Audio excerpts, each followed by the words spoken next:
Hola, buenos días. Buenos días, ¿es usted el enemigo? Es el enemigo, que se ponga.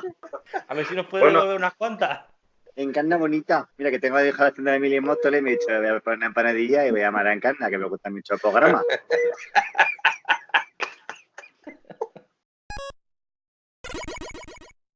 ¡Acción!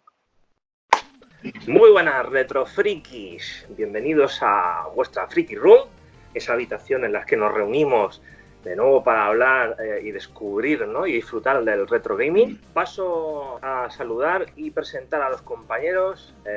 Dani, buenos días. Muy buenos días por la morning. Bonito fondo, como estábamos hablando fuera de micro. El fondo de armario. ¿Habéis visto cómo hace paneo, no?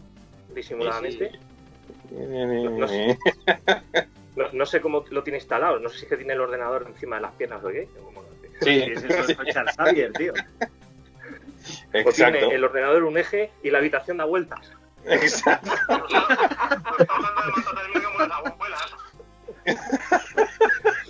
Dani, ¿nos traes alguna retronoticia? Bueno, sobre todo de un juego antiguo que es el Myst. No sé si alguno de vosotros lo habrá jugado. Es un juego, pues, ha habido un... No, déjalo ahí. Vale. Suspense. Dale un poco de misterio. Misterio. Sí. Pues luego eso, tenemos a Víctor. Víctor, buenos días. Buenos días. Está en un búnker nuclear. Sí. Luego tenemos también a G. G, ¿tienes por ahí alguna retronoticia también preparada? Voy a decir que sí y luego ya veremos. De acuerdo. También tenemos a Charlie, buenos días, de Vicious Corporation. Muy buenos días, viciados, ¿qué tal estáis? ¿Qué retronoticia nos tienes preparada? Pues tengo una retronoticia moderna, ¿eh? O sea, intentar asimilar los dos conceptos. Muy bien. También tenemos a Rubén, del Racón de Joc. Buenos días, Rubén. Muy buenos días, un placer estar por aquí. Creo que te hemos despertado esta mañana, pero has pasado una noche investigando algo de la Polybius, por lo que veo ahí a tu fondo.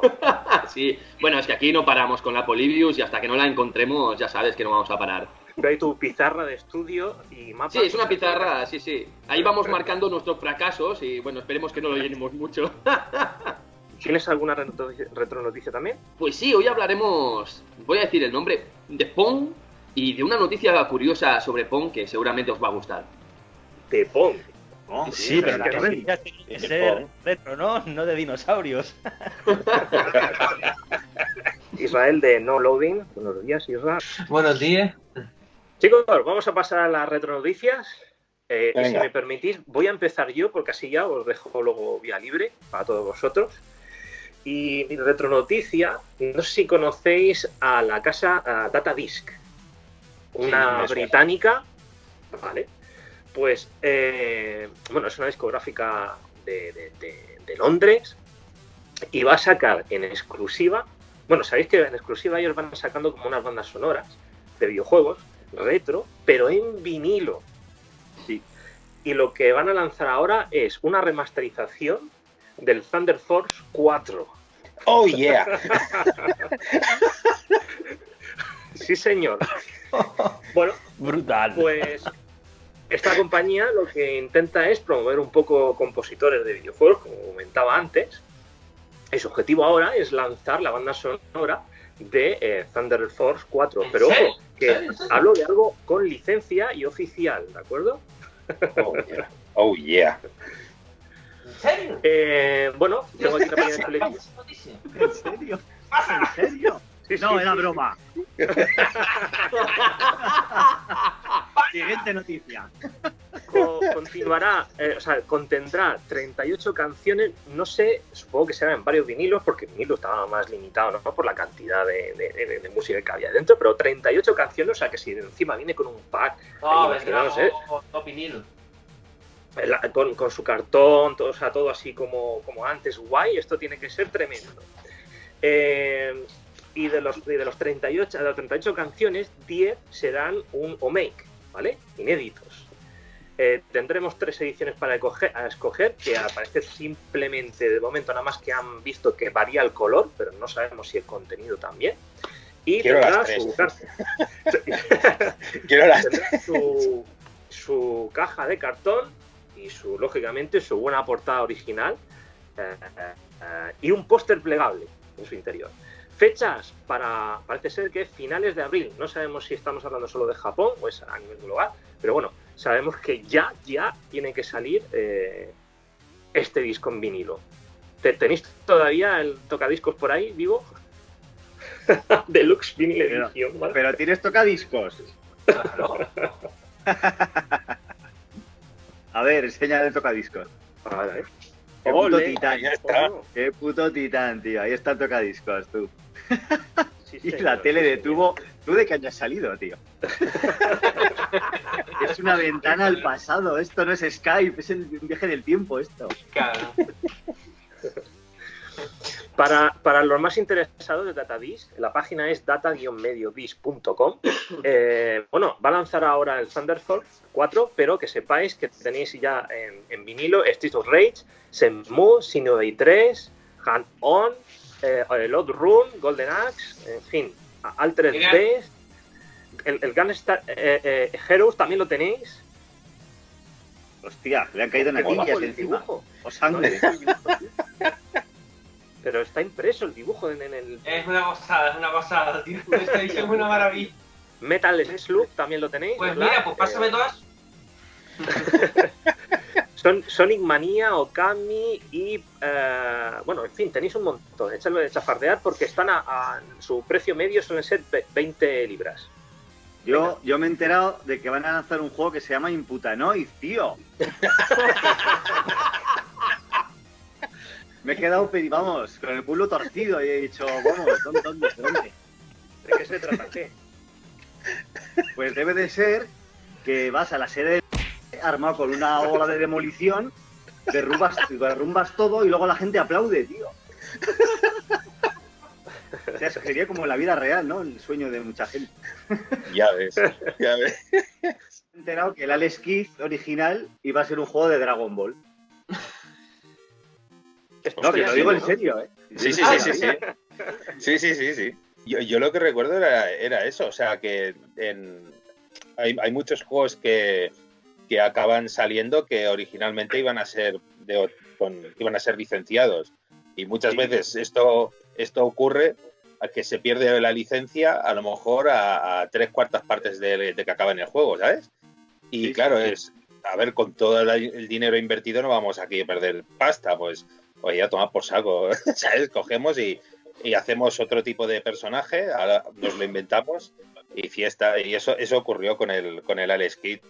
No recuerdo cuál fue, el de Master creo que fue el que... Sí, el Miracle World. Correcto. ¿Por qué los juegos de licencias de películas y series así suelen ser malos? Eso es por culpa de las productoras de cine, porque no entienden que los timings no pueden ser los mismos que una película. Una película tú la puedes producir en un año o en un poco más. Un juego no lo puedes producir en un año.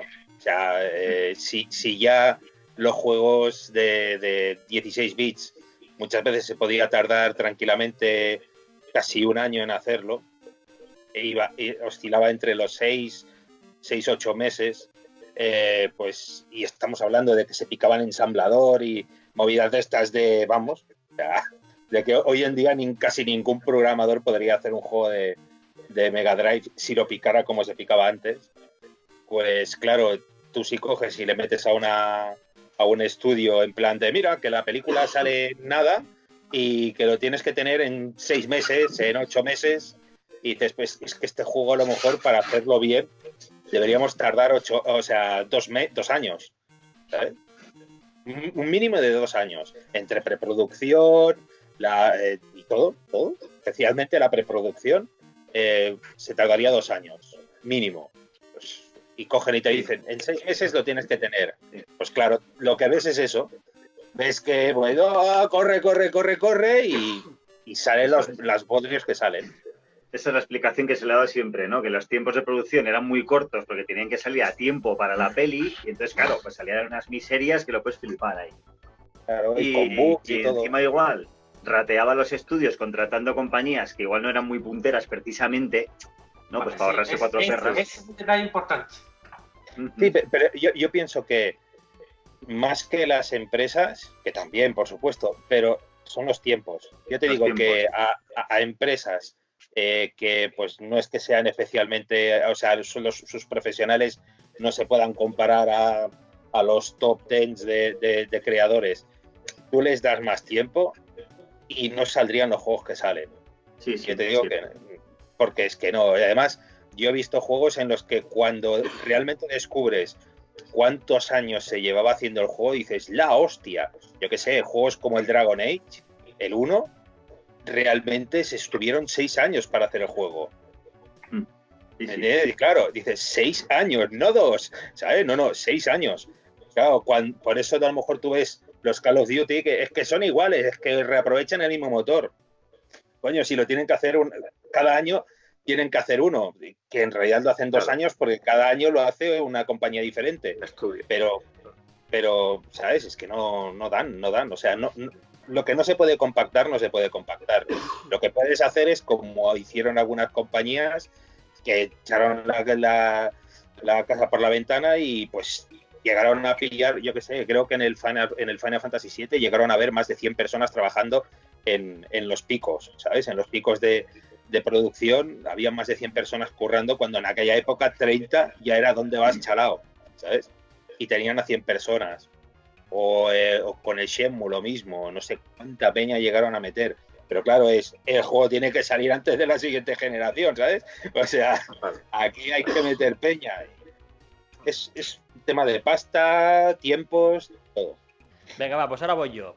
Enlazando con eso que decíais de invertir dinero para que los proyectos acaben saliendo antes de que acabe la generación, pues yo traigo una cosa muy curiosa, y es que no sé si os suena un estudio que se llama DICE, ¿vale? Sí, hombre. Vale, pues DICE, vamos al año 94 más o menos, estaba desarrollando un videojuego para Mega Drive, Mega CD y Amiga, que era, por decirlo así de alguna manera, un juego de acción en 2D, de disparos, tipo Run and Gun, muy al estilo Turrican, ¿vale? O sea, con unos gráficos brutales, o sea, un pixel art precioso, con una música estupenda. Pero claro, llegó el cambio de generación, llegaban las consolas 3D y eso quedó obsoleto. Entonces este proyecto quedó congelado ahí, perdido, ves a saber dónde. Y cosas de la vida, 20 y pico de años después, la distribuidora esta de juegos limitados, Strictly Limited Games, encontró ubicar el proyecto este, no sé cómo habrá sido la historia esta, pero encontraron el proyecto y junto con el equipo de desarrollo original, o al menos unas cuantas personas, han conseguido acabar ese juego que, por cierto, estaba al 99% completo, imaginaos, o sea, estaba del canto de un duro de salir, lo han acabado, lo han mejorado, y ese juego que se llamaba Hardcore ahora se llama Ultracore y saldrá este mes de mayo si no se retrasa, tanto en digital como en versión física limitada. Puedes ponerlo en gameplay porque vais a flipar, es una auténtica delicia. Ya os digo, el espíritu de Turrican, de Gunstar Heroes y esos juegos, lo vais a ver ahí. Y una cosa muy interesante que quiero comentar es que no ha sido, digamos, reaprovechar el material para usar herramientas nuevas, sino que está el juego desarrollado con las herramientas originales de la época. Por lo tanto, lo único que tendremos es un port, o sea que vais a tener la jugabilidad y la esencia auténtica de una Mega Drive, de una Amiga o de un Mega CD. Veremos al final hacia qué se acerca la versión final de este juego. Me ha parecido muy interesante y os lo digo yo, vale mucho la pena, tiene una pintaza increíble este Ultracore.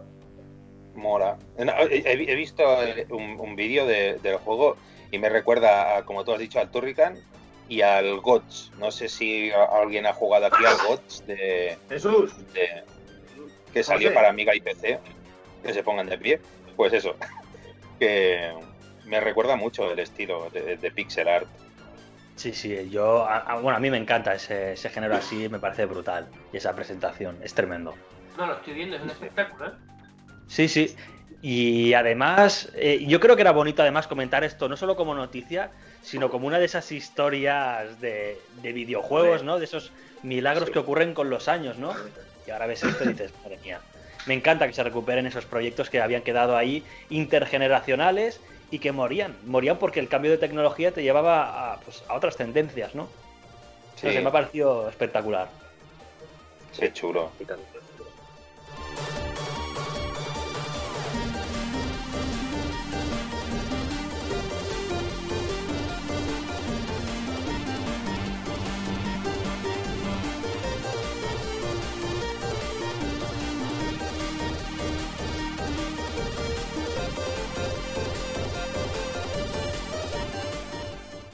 Breaking ¿Os news. gustan las minis? Que si nos gustan las minis. Sí. Sí. No. Pues que se... No. Que sepáis que este 2019 vamos a tener 2 nuevas arcade mini de Atari. Una va a ser con el estilo de Pong y va a traer 5 juegos: el Pong, el Breakout, Circus Atari, Off the Wall y el Super Breakout. Y luego vamos a tener otra ya más clásica que va a traer el Centípede, el Adventure, el Sprint Master, Warlords y el Jazz Revenge. Y no sé si, hablando de Pong, ya que estamos en un viaje así al misterio hoy desde Skype, ¿os sabéis la historia del Pong? ¿Cómo surgió? Tennis for Two. Sí. Sí, pues eso, ¿No? Y como aunque, tenis. aunque lo supiéramos, te íbamos a ceder la palabra a ti. Suéltalo. Pues ya que estamos hoy en un viaje al pasado, quiero que viajéis conmigo a los 50, 60. Estamos en plena época de la Guerra Fría, la guerra nuclear. Y en Estados Unidos empezaron en esa época a construir laboratorios de investigación nuclear. Pues uno de esos laboratorios fue construido en Georgia. Y claro, los aldeanos de por ahí que estaban por ahí dijeron: ostras, ¿qué es esto? Yo he visto lo de la bomba de Hiroshima. A ver si van a hacer algo aquí. Pues los de este centro, el laboratorio, empezaron a hacer visitas programadas para que la gente viera que no tuviera miedo, que eso solo era de investigación y tal. Pero evidentemente habían ahí cosas importantes que no se tenían que ver, ¿no? Entonces inventaron un método de distracción, por decir una forma, para que la gente pasara un poco de banda de eso. Y ahí surgió en un ordenador, hicieron 2 barritas así moviéndose, pum, pum, y una pelotita pasando. Se le llamó Tenis para 2. Fue un simulador de tenis. Y mirar si fue un éxito que la gente, cuando entró en ese centro, solo se fijó en eso. Solo se fijó en eso. Y nadie se fijó en lo que realmente se estaba haciendo en ese centro de investigación nuclear. A partir de ahí, Atari, pues ya lo sabéis, sobre los 70 sacó Pong. Y de ahí vino todo, sobre todo, lo que fue el primer videojuego, quizás. Vino de un centro laboratorio de investigación para disimular lo que estaban haciendo ahí de nuclear. Y fue todo así. Que fue hecho con un osciloscopio, ¿no? Corregirme si me equivoco. Sí, Creo que sí. como el Space War. ¿Víctor? Estoy imaginando a la peña construyendo la bomba nuclear y al lado todos jugando al Pong. Y uno, mirad la bomba, la bomba. Calla, calla, que me van a matar. Quiero darle voz a Víctor, que tiene más difícil hablar con nosotros. Adelante. Sí, aparte de eso, de que el primero fue con el osciloscopio y todo eso, creo que justo antes de que Atari lo sacara para la recreativa, ya le había sacado creo que era Bushnell con la Odyssey. De hecho, tuvieron litigio con Atari y Atari que acabó perdiendo. Y fue para Bushnell porque los de Atari lo habían visto en una feria y de ahí lo que lo que implementaron es que tuviera mucha más jugabilidad. Pero antes de llegar la versión de Atari había ido esta versión de la Odyssey. Para darle un toque más retro, da la sensación de que Víctor está hablando por un walkie-talkie. Estuviéramos hablando al pasado, ¿no? En plan, como si hubiera venido aquí. Por lo que dices- 1974. Bueno, yo quería que Rubén me confirmara lo de las 2 minis estas. ¿Sabes algo del precio, la fecha? Vale. Perdona. Sí, fecha no lo he podido saber, pero el precio sí, el precio es muy barato, 29,99. Bueno, por la figurita, está bien. Sí, está bien. Sí. Bueno, a quien le interese, pues ya sabéis que tendréis 2 nuevas máquinas, una en plan más orientada hacia el Pong, con estética Pong, y la otra más estilo clásico. La Polybius. Bueno, voy a hacer un spam. Llevamos 4 capítulos buscándola. Ya tenéis 2 en el canal, pero ya hay 2 más grabados. Y en el tercero y el cuarto... Hombre, vamos viajando poco a poco. Pero el tercero y el cuarto, os voy a decir una cosa, es que jamás habíamos estado tan cerca de encontrarla. Ya lo veréis porque va a ser la bomba. Sí, a mí me han dicho que en el tercer capítulo peligró la vida, ¿eh? Sí, la verdad es que tuvimos problemas con la policía, o sea, ya con eso os lo digo todo. Como siempre. Leí que va a salir el 13 remasterizado. Ah, sí, el 13, es verdad, 13, sí. el juego, el 13. Sí. El 13. El número, el X, palito. Pero es curioso porque... Eso es demasiado moderno para Apple. Sí, creo que sí. Estoy intentando localizarlo, pero... Sí, es un shooter en primera persona con cel shading que salió para PlayStation 2 y PC. 13XII. Vale. Sí. Pensaba que era la El versión número 13 romano. y yo, vale, ¿13 de qué juego? Está basado en un cómic súper antiguo. Sí. A día de hoy aún espero su secuela, 14. Pero ese juego no es que la petara demasiado en su día, o sea, tampoco fue un gran boom. No. Entonces, no entiendo el revuelo ahora, ¿no? No, pero tuvo muy buenas críticas, ¿eh? Sí. A pesar de no ser muy... joder, es que el catálogo de Play 2 fue... Ya. Igual no fue un superventas, pero sí que fue buen juego y lo que pasa es que ahora es como, vuelve 13 tal y bueno, a ver, Sí, te lo pero compras en su día. realmente fue un buen título. Lo que pasa es que estuvo tapado por otros títulos, pero realmente si te pones a jugar está bastante... Además, el tema de cuando disparas te sale tipo cómic, el disparo en la pantalla, está guapo, en verdad. Invito a... Está basado en un TVO francés, si no me equivoco. En un De ahí TV, ¿y qué fino te quedó? O en un cómic. En un cómic. Perdón, novela gráfica, que es que ahora... Exacto. Ahí. Yo lo que veo interesante de debate de remasters de ese estilo es que hay cientos de juegos buenísimos que ya han pasado a la historia, que no hay manera de que vuelvan y en cambio cogen juegos más mediocres, aunque sea un buen título, digamos, que pasan sin pena ni gloria, ¿vale? Y los recuperan ahora y no lo acabo de entender, ¿no? No sé Es quién... un tema de dinero. Supongo. Coste de los derechos, seguro. Sí, bueno, y también que si hacer un remaster de según qué juegos sería una inversión que a lo mejor dicen... ¿merece la pena o no merece? Claro. Sí, o no me quiero arriesgar a pegarme una mata a hacer esto y... Claro, pero la cosa está en que realmente el 13, por poca inversión que sea, la van a recuperar. Es un juego que llame la atención. Oye, Shenmue, que me dices del Shenmue, por ejemplo, que hicieron el remaster ese. Sí, bueno, que el remaster es una mierda, pero... A eso voy, es que tus palabras se ven reflejadas en ese título, por ejemplo. La viabilidad económica de este también se me hace extraño. No creo que realmente vayan a recuperar lo poco que gasten, porque es un juego que ha pasado muy desapercibido. Pero lo que me refería era que los juegos más famosos hoy en día no se publican por cuestión de derechos, sino porque, por ejemplo, las consolas estas minis publican tan pocos juegos. Pues no han de hacer una reconversión, simplemente los han de volver a meter ahí. ¿Por qué la Play viene con 20 juegos y algunos son chusqueros? ¿Por qué no están? Por coste de los derechos, vamos. Y creo que eso es un lastre a la hora de reconversiones y de sacar nuevas versiones. ¿No? Sí, de todas formas estamos en una época, perdona, que vamos a ver muchos cambios sobre el tema de recuperar catálogos, Con todo el tema de las suscripciones, las compañías van a ponerse mucho las pilas por ofrecer el catálogo más grande. Y aquí las compañías que tengan pues más historia que recuperar son las que podrán sacar más tajada, ¿no? A este estilo de negocio. Yo lo veo así. Por eso os digo que cuando sacan una versión de estas remaster o un port de estos en alta definición de juegos así medio mediocres no lo acabo de entender, ¿no? Pero bueno, no sé, veremos a ver qué tal. No, yo pienso que puede ser una forma de reactivar una saga. O sea, yo creo que puede que con el 13 lo que estén intentando hacer es tirar de lo que ahora tira mucho, que es el cel shading con el Borderlands y todo esto, y decir, mira, pues una saga que ya tengo hecha, ¿sabes? Pues mira, la intento reactivar y mira, todo lo bienvenido que llegue, ¿sabes? Claro, recuperar juegos complementarios que peguen con la estética de los juegos que van a estar de moda, ¿no?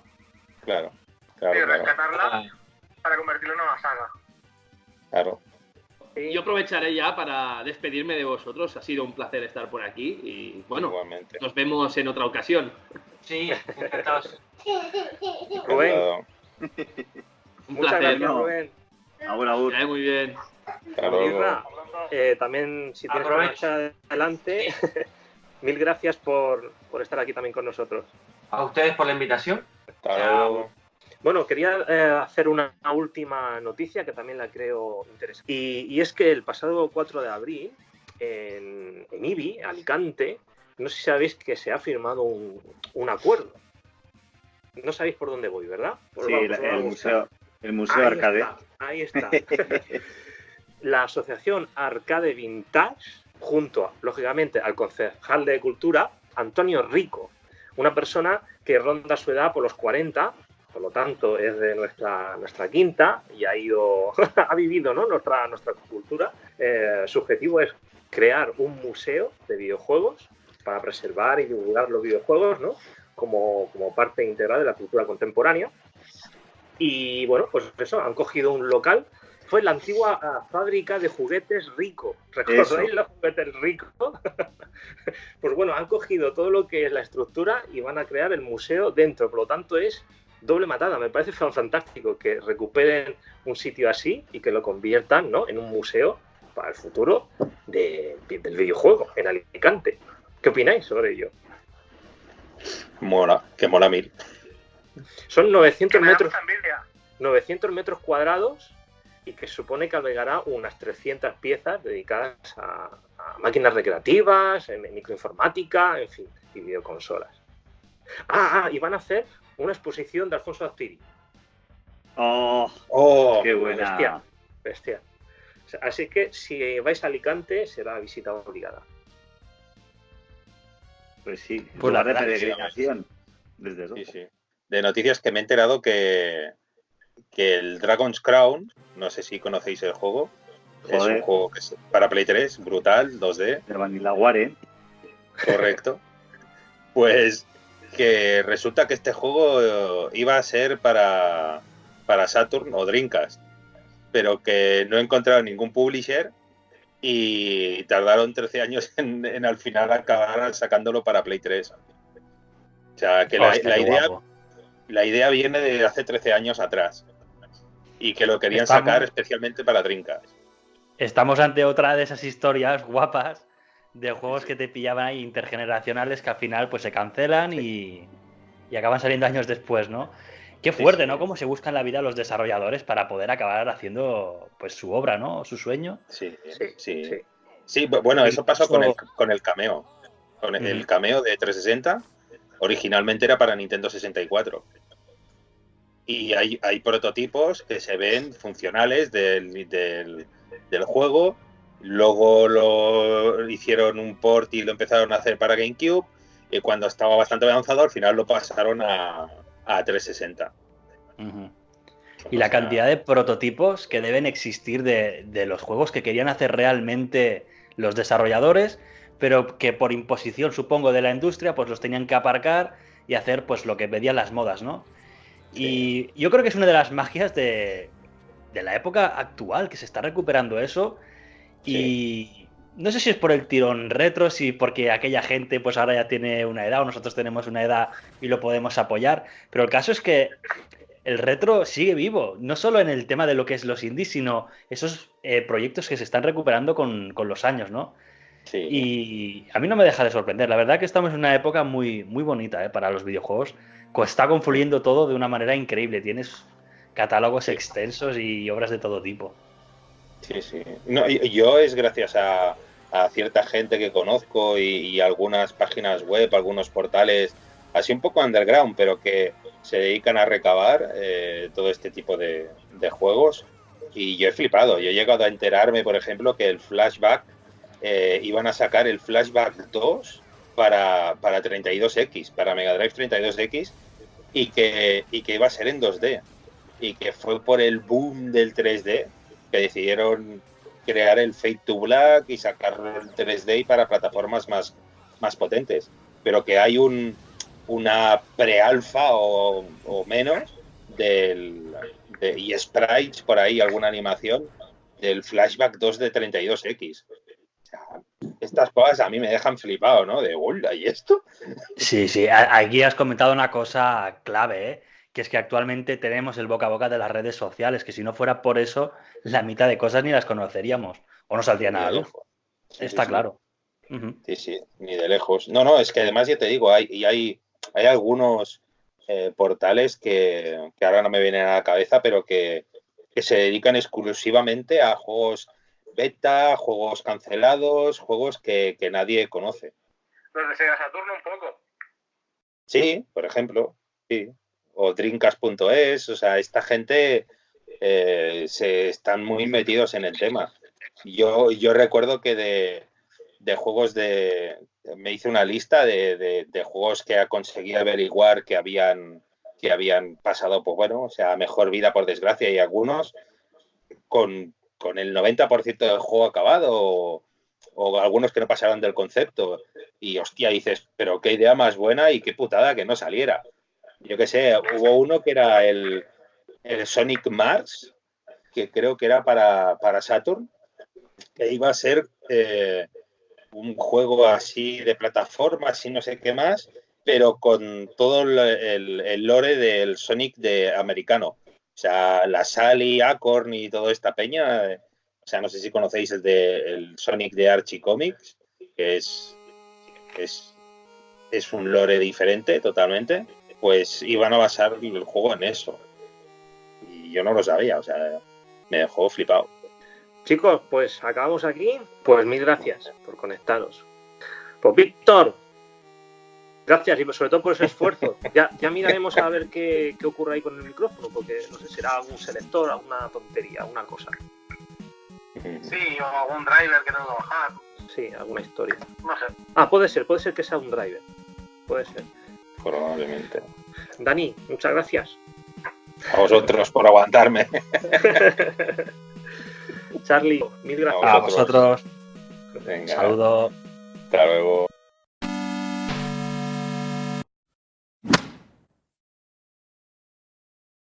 Yo no sé qué ha pasado con Irra. Pero le has avisado, es que él vive en Canarias, a lo mejor sé que es lo de la hora menos, no sé. ¡Ostras! Es verdad.